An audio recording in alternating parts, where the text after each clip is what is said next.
ఏమండే మేడం గారు? చెప్పండి మాస్టర్ గారు.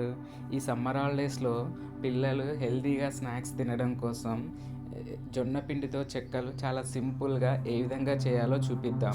దీనికోసం స్టవ్ పై పాన్ పెట్టుకొని ఒక కప్పు వాటర్ పోసుకొని వాటర్‌ను ఒక 5 నిమిషాల పాటు వీడియోలో చూపిస్తున్న విధంగా బాయిల్ చేసుకొని ఇందులో ఒక టీ స్పూన్ కచ్చా పచ్చాగా దంచుకున్న పచ్చిమిర్చి పేస్టు, కొద్దిగా కరివేపాకు, కొద్దిగా కొత్తిమీర, 2 స్పూన్ల తెల్ల నువ్వులు, అలాగే 10 నిమిషాల పాటు నానబెట్టుకున్న 2 టేబుల్ స్పూన్ల పెసరపప్పు, కొద్దిగా నూనె, రుచికి తగినంత ఉప్పు వేసుకొని వీటన్నింటిని కలిసే విధంగా ఒక 2 నిమిషాలు చక్కగా కలుపుకుంటూ వీడియోలో చూపిస్తున్న విధంగా ఒక 5 నిమిషాల పాటు ఈ వాటర్ని బాయిల్ చేసుకొని మనం ఏ కప్పుతో వాటర్ పోసుకున్నామో అదే కప్పుతో 2 కప్పుల జొన్న పిండిని పోసుకొని వీడియోలో చూపిస్తున్న విధంగా ఇదంతా ఉండలు లేకుండా చక్కగా కలుపుకోవాలి.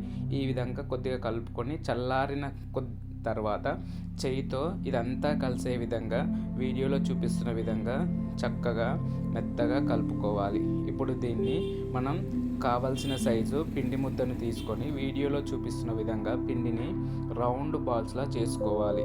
ఇదే విధంగా మిగిలిన పిండిని మొత్తం కూడా బాల్స్లా చేసి పక్కన పెట్టుకోవాలి. ఇప్పుడు ఒక పాలిథీన్ కవర్ తీసుకొని దానికి ఆయిల్ అప్లై చేసుకోవాలి.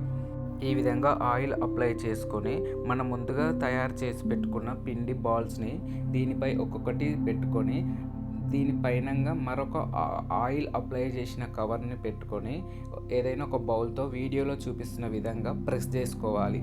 ఈ విధంగా బాల్ని మొత్తం యూనిఫామ్గా ప్రెస్ చేసుకోవాలి. చూడండి ఎంత చక్కగా వచ్చిందో.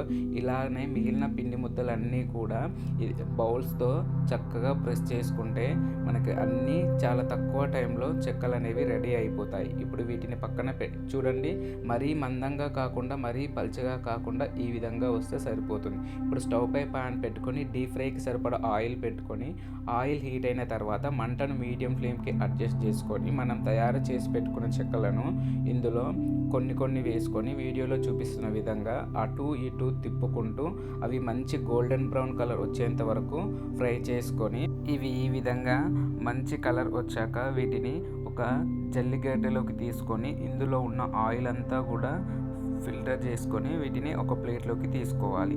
ఇదే విధంగా మిగిలిన చెక్కలను కూడా ఆయిల్లో ఫ్రై చేసుకొని వీటిని కూడా ఒక ప్లేట్లోకి తీసుకోవాలి. అంతేనండి, ఈ జొన్నపిండి చెక్కలు చాలా సింపుల్గా చేసుకోవచ్చు. మరి ఈ వీడియో చూసి మీరు కూడా ట్రై చేస్తే ఎలా వచ్చిందో కామెంట్ చేయండి. ఈ వీడియో నచ్చితే లైక్ చేయండి. మరిన్ని వీడియోస్ కోసం మన ఛానల్ని సబ్స్క్రైబ్ చేసుకోండి.